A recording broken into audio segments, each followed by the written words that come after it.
Hello दोस्तों, मैं हूं साहिल और स्वागत है आपका हमारे यूट्यूब चैनल पर। तो आज हम बात करेंगे ओटीटी किसे और क्यों कहते हैं, फिल्में ओटीटी से कैसे कमाई करती है, ओटीटी का बिजनेस मॉडल क्या है, ओटीटी प्लेटफॉर्म में दी जाने वाली सर्विसेज के फ़ायदे भी हम जानेंगे और भारत के कुछ टॉप ओटीटी प्लेटफॉर्म्स के बारे में हम जानने की कोशिश करेंगे। अभी मजा आएगा ना भिड़ो। तो आइए वीडियो स्टार्ट करते हैं। जब इंटरनेट पर टीवी या अन्य डिजिटल मीडिया संबंधित कंटेंट देखने की सुविधा मिले, यानी आपके हाथ में जो एक स्मार्टफोन है उस पर आप टीवी के तमाम कार्यक्रम देख पाए, तब इस प्लेटफॉर्म को ओटीटी कहा गया है। वैसे ओटीटी का मतलब होता है ओवर द टॉप, यानी एक ऐसा प्लेटफॉर्म जहां आप बहुत ही वेब सीरीज और मूवीज़ के साथ साथ बहुत से टीवीज़ के प्रोग्राम भी ऑनलाइन स्ट्रीम कर सकते हैं। ये ओटीटी प्लेटफॉर्म एक तरह का ऐप होता है जो कि गूगल प्ले स्टोर पर मिल जाता है। सभी कंपनी के अलग अलग ओटीटी प्लेटफॉर्म होते हैं। इन ओटीटी प्लेटफॉर्म को इस्तेमाल करने के लिए आपको सब्सक्रिप्शन लेना पड़ता है। वैसे ओटीटी प्लेटफॉर्म्स की शुरुआत अमेरिका से हुई थी और ये धीरे धीरे इंडिया में आए, लेकिन जब कोरोना वायरस आया और मनोरंजन के साधन बंद हो गए, तब उस समय ओटीटी ने सभी दर्शकों को मनोरंजन का साधन प्रदान किया था। वैसे ये कहावत एकदम सही बैठती है ओटीटी प्लेटफॉर्म्स के लिए कि जो होता है अच्छे के लिए होता है, और कोरोना वायरस वरदान साबित हुआ ओटीटी प्लेटफॉर्म्स के लिए। सही पकड़े हैं। तो अब हम बात करेंगे कि फिल्में ओटीटी से कैसे कमाई करती है। ओटीटी प्लेटफॉर्म पर फिल्मों की कमाई का गणित सीधा होता है। किसी फिल्म या वेब सीरीज को स्ट्रीम या रिलीज करने के लिए ओटीटी को फिल्मों के अधिकार खरीदने होते हैं। अधिकारों के लिए निर्माता को एक रकम मिलती है और ये डील एक ही फिल्म में अलग अलग भाषाओं के वर्जनों के लिए अलग अलग होती है। जैसे पुष्पा मूवी पहले सिनेमाघरों में रिलीज हो गई, तो अमेजॉन प्राइम ने पुष्पा फिल्म के मेकर्स से डील की, यानी पुष्पा मूवी को सिर्फ अपने प्लेटफॉर्म पर दिखाने के लिए। इसके लिए अमेजॉन प्राइम ने एक फिक्स्ड रुपए दिए होंगे, 200, 300, 400 करोड़ जो भी, तभी आप पुष्पा मूवी को अमेजॉन प्राइम पर देख पाएँ। कुछ फिल्में डायरेक्ट ओटीटी पर रिलीज होती है, जैसे सुशांत सिंह राजपूत की आखिरी फिल्म दिल बेचारा, हाल ही में रिलीज हुई गोविंदा मेरा नाम, कठपुतली और ऐसी कई सैकड़ों फिल्में हैं। दूसरी तरफ कुछ फिल्मों या वेब सीरीज का निर्माण ओटीटी प्लेटफॉर्म्स खुद करवाते हैं, जैसे स्क्विड गेम वेब सीरीज का निर्माण नेटफ्लिक्स ने करवाया था। क्या बढ़िया था। क्यों पॉपुलर है ओटीटी? जब कोरोना वायरस आया तो मनोरंजन के सभी साधन बंद हो गए थे। उस समय मूवी प्रेमियों को ओटीटी प्लेटफॉर्म्स एक वरदान बनकर आया। आप घर बैठे ही नई नई मूवीज़ और वेब सीरीज़ देख सकते हैं। ओटीटी के पॉपुलर होने का एक रीज़न ये भी था कि बहुत से लोगों को नई नई मूवीज़ देखने का शौक होता है, लेकिन समय की कमी या पैसों की कमी के कारण लोग सिनेमाघरों में नहीं देख पाते। लेकिन ओटीटी प्लेटफॉर्म्स के आने की वजह से नई नई मूवीज़ आप एक महीने के अंदर ही एकदम अच्छी क्वालिटी में देख पाते हैं। तो आइए अब हम आगे बात करते हैं ओटीटी का बिजनेस मॉडल क्या है। ओटीटी प्लेटफॉर्म्स का बिजनेस मॉडल बहुत ही साधारण है। मेनली 3 तरीकों से ओटीटी प्लेटफॉर्म्स मुनाफा कमाते हैं। जैसे कोई फ्री में मूवी दिखाकर पैसा कमाता है, तो कोई पैसा लेकर पैसा कमाता है। तो ये 3 तरीके हैं, SVOD, TVOD और AVOD। तो ये एक एक के बारे में डिटेल में जानने की कोशिश करते हैं। पहला है SVOD, subscription video on demand.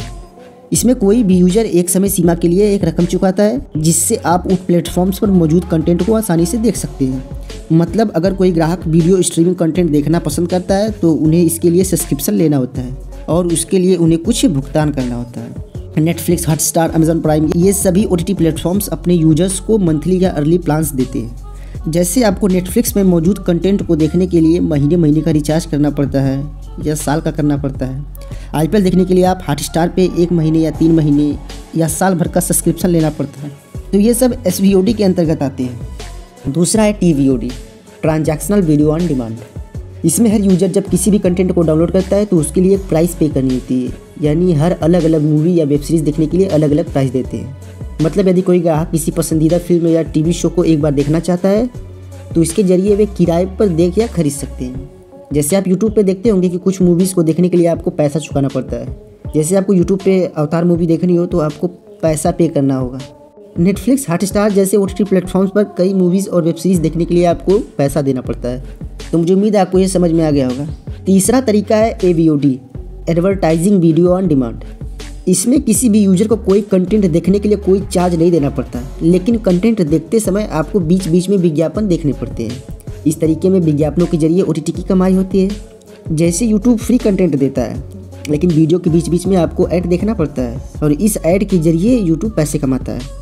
MX player वो भी फ्री कंटेंट देता है, लेकिन वहाँ भी आपको बीच बीच में ऐड देखना पड़ता है। तू समझा? हाँ। नहीं, तू समझा नहीं। तो ओटीटी के बिजनेस में यही 3 मेन तरीके हैं पैसा कमाने के। तो आइए इसे समराइज करने की कोशिश करते हैं। पहला है कि महीने या साल भर का सब्सक्रिप्शन लो और फिर आपको फ्री कंटेंट देखने की सुविधा मिलती है। दूसरा है हर अलग अलग मूवी या वेब सीरीज़ देखने के लिए अलग अलग प्राइस पे करनी होती है। और तीसरा है कंटेंट तो फ्री मिलता है, लेकिन इसके लिए आपको कंटेंट के बीच बीच में ऐड देखना पड़ता है। तो आशा करता हूँ कि आपको ये समझ में आ गया हो।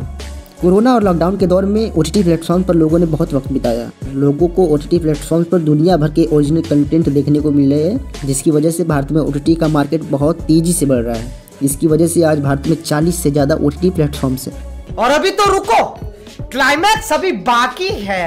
तो ये हैं भारत के कुछ top OTT platforms: Disney Plus Hotstar, Amazon Prime, Netflix, Voot, G5, Sony LIV, MX Player, ALT Balaji, Eros Now और जियो सिनेमा। तो आइए अब हम आगे बात करते हैं OTT यूज़ करने के कुछ फ़ायदों के बारे में। OTT सर्विस में सबसे बड़ा फ़ायदा ये है कि आप इसका इस्तेमाल कभी भी और कहीं भी कर सकते हैं। OTT पर आपको ऑनलाइन कंटेंट देखने के लिए सिर्फ एक इंटरनेट कनेक्शन और एक स्मार्टफोन की आवश्यकता होती है और आप अपने फ़ोन पर आसानी से अपनी पसंद के OTT प्लेटफॉर्म्स का चयन कर सकते हैं। OTT प्लेटफॉर्म्स पर समय की कोई बाध्यता नहीं होती है। इसके अलावा अगर आप कोई शो या सीरीज को रोका है, आप वहीं से दोबारा देख सकते हैं, लेकिन ऐसा टीवी पर केबल कनेक्शन के साथ नहीं मिलता है। इसके अलावा यदि आप कभी नो नेटवर्क एरिया में भी जा रहे हैं तो भी आप अपनी पसंदीदा फिल्म, वेब सीरीज़ या शो को देख सकते हैं। हाँ, लेकिन इसके लिए एक आवश्यक चीज़ है कि आपको इन्हें पहले से ही डाउनलोड करना पड़ेगा। तो वीडियो ही समाप्त करते हैं। अगली वीडियो में हम बात करेंगे OTT प्लेटफॉर्म्स के फ़ायदे और नुकसान के बारे में। तो अगर ऐसे ही आपको एजुकेशनल और इन्फॉर्मेटिव कंटेंट देखना अच्छा लगता है तो आप हमारे चैनल को सब्सक्राइब कर सकते हैं। बहुत बहुत धन्यवाद। जय हिंद।